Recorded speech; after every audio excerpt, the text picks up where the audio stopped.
Good morning, everyone. Thank you so much for checking out this video here on Show Style and Spirit. I am Ebony, of course. As you can see from the title of this video, we're going to be talking about Sunni and Moses, one of the newest couples from season 7 of Love and Marriage Huntsville. They're going to be talking about their storyline and as it relates to Destiny, who we all know is returning to Love and Marriage Huntsville, and they are going to speak on what they call, are some discrepancies in her story, okay, as it pertains to Moses. So now, before we get into all these details, I ask that you please hit the like button on this video. Even if you were to hit the dislike button, either one of those work the same, meaning that YouTube will recommend this video to more people who enjoy discussing topics surrounding Love and Marriage Huntsville. And if you have not already done so, please subscribe to Show Style and Spirit. I would definitely love to have you. All right, so let's go ahead and get started. Everything that I'm saying in this video is alleged and just my opinion. And the Copyright Act of 1976 says that my fair use commentary on these sound bites are allowed for criticism. All right, so let's go ahead and get started. I really enjoyed this interview. You can check it out on the YouTube page for 100.3 The Beat. That is a local radio station in St. Louis, Missouri, where both Sunni and Moses are from. Now, Moses did meet Sunni through Destiny, but the two of them are both from St. Louis. And Sunni later discovered that Moses knows a lot of her family members. So when she would spend time with her relatives, she would actually see Moses in 2023 after she produced for Love and Marriage Huntsville for a year. She began producing on Love and Marriage Huntsville in 2022, and she said that it was a year-long project. She started out producing in scripted television, and then the opportunity to enter reality TV was presented to her. And Sunni said during this interview that producing for scripted television and reality TV is totally different. She said that it's like night and day. So in this first soundbite, we're going to get some more context as to how Sunni and Moses started dating. Okay. I met Sunni through Destiny. It is messy, but it's the truth. Because I was her producer, and this was her boyfriend at the time that I was working on the show. Okay. Yes. Okay. But it wasn't no kikiing going on at that time. We had just literally, it was just, that was her guy, and that was it. We saw each other one time. Okay. And then you stopped working on the show. And then I stopped working on the show a year later. We started bumping it when I came back to St. Louis in 23. We started seeing each other like all the time. Intentionally or? No, because he was friends with my family. Okay. So he was at family reunions. I'm like, this dude, I can't, stop seeing him. He's everywhere. Right. And then he was like, yo, let me get your number and get in touch with you and keep in touch with, talk about business and stuff, real estate. I'm like, okay, cool. And then he was like, the next time he was like, well, what's up though? Yeah. And this is how it happened. We fell in love. And so now it's being portrayed that like this was brewing.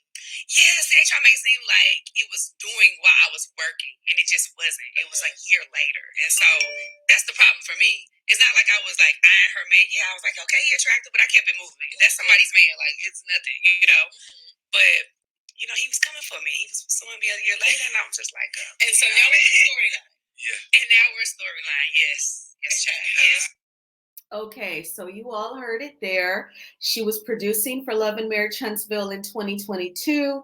She just kind of knew very little of Moses, and they kept bumping into each other in 2023 when Sunni stopped producing the show and moved back home to St. Louis.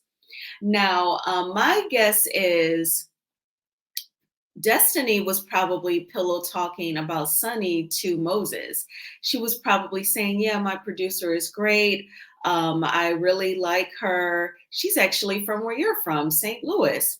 And I'm guessing Moses did some quick Google searches, or if he ever somehow saw her picture, if she ever FaceTime with Destiny. I kind of feel like I believe Sunni when she said he was pursuing her. And he was honest and said that he met Sunni through Destiny. So I think, Destiny probably told her boyfriend at the time what a great woman the producer was. And he saw that they would have already had stuff in common by both being from St. Louis, and then he started pursuing Sunni. Do I think it's a little low down? Yes, I do. But the two ended up falling in love and getting married. But yeah, the foundation is definitely messy, in my opinion. So now I felt like the radio hosts, they asked great questions. They had great rapport with their guests, Sunni and Moses. They asked questions in a respectful way. And one of the young ladies is going to ask Sunni a question about girl code. Okay, let's talk girl code. All right. So Destiny accused you of breaking like the girl code. So tell us, what is girl code to you and why you feel like you weren't breaking it? I feel like, honestly, I keep girl codes with my friends. She's like your friend. No. Listen, I'm sorry. No, it was like a work associate. You know what I'm saying? I was just getting to know her in terms of that. And I was really doing my job. I was a good producer. You know, they all liked me because I was easy to talk to. They felt like they was talking to one of their homegirls. Right. So I think for her, the line got blurred because it's like, my job is to make you tell me stuff. And to seem So like you I'm could put together the storyline. Yeah. And so you was getting the information. She felt like you used that information against her to get her mad. No, but see, she didn't really talk about him like that because he never even really showed up for her on camera. So he was like a mystery man to everybody, even me, to the audience. So it wasn't like he was heavily there. I seen this man one time in person in a year. And so he was just a conversation. It was of this person. Who is this person? He never showed up.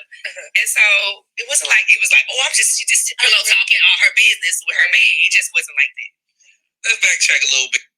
Okay, y'all. So Sunni said she applies girl code to her friends.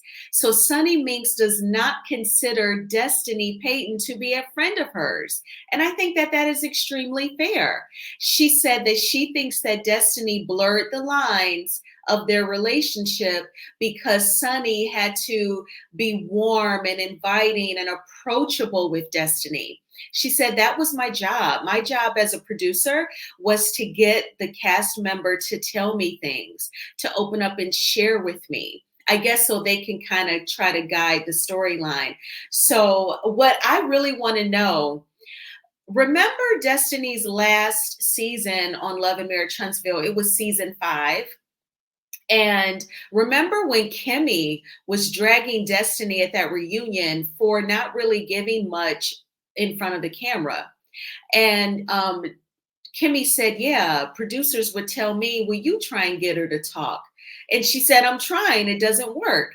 And then Carlos even vented to Dustin one time on his podcast about how here we have Kimmy battling a very serious, threatening health crisis, and she's not complaining, she's talking about it. And then we have another cast member, he wouldn't say the name, whom when the producer would try to ask them to talk about something, she would say, oh no, I think that's too much. And I'm paraphrasing. But I'm really curious if Sunni Minks has that feedback for Destiny. It would have been great if this radio interviewers, if they would have thought, what was it, if they would have thought to ask, what was it like producing for Destiny? Because the viewers feel like she holds back. If I ever got a chance to interview Sunni, I would definitely ask her that. But yeah, I totally thought of that reunion scene with Kimmy and Destiny when Sunni was talking about this. So I could see in Destiny's simple mentality, in my opinion, I could see her taking a producer's role whom she's comfortable sort of talking with as like, oh, this is my homegirl, this is my friend.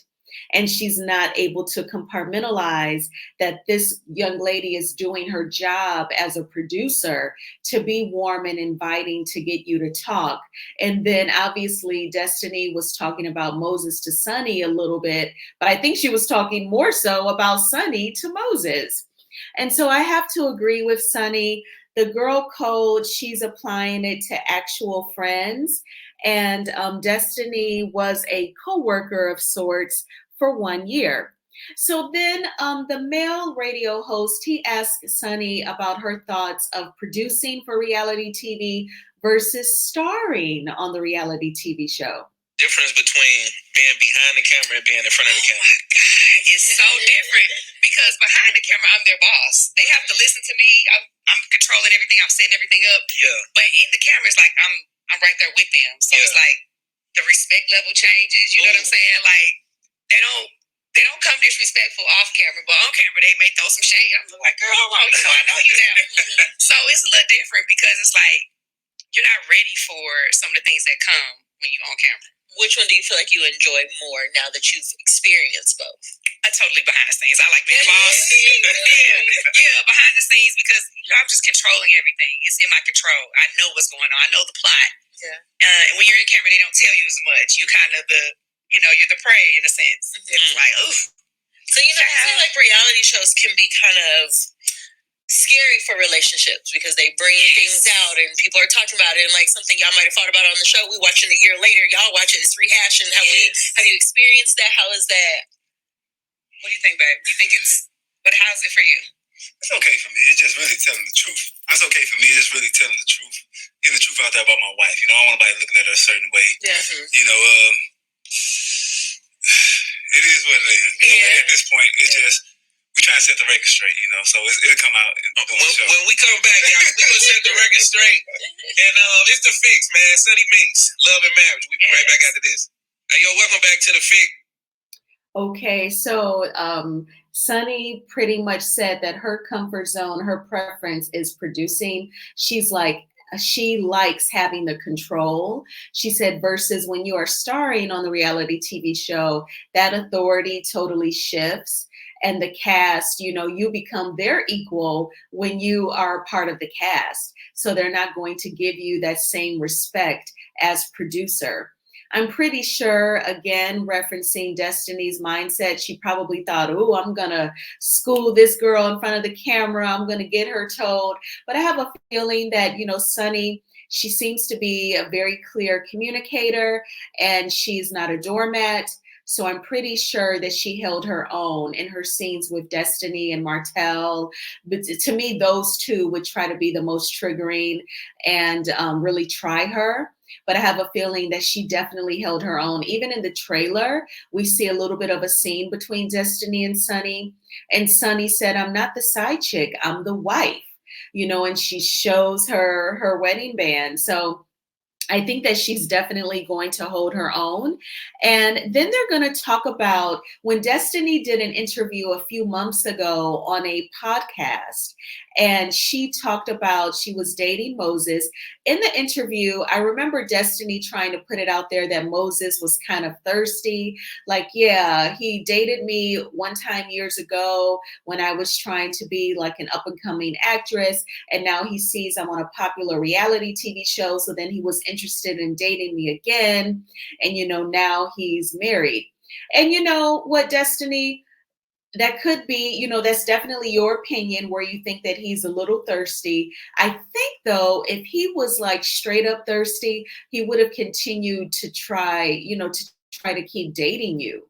He would have probably even nudged you and said, babe, why don't you open up more? I'm reading the viewers' comments, and the feedback that they keep giving is that you don't open up and they don't know much about you. If he was thirsty, he would have been pushing you to talk, and be on the camera like Simon Guobadia did Fallon, like Peter Thomas did Cynthia. So if Moses was thirsty, Destiny, I think he would have really pushed you to be more suited and really perform for reality TV.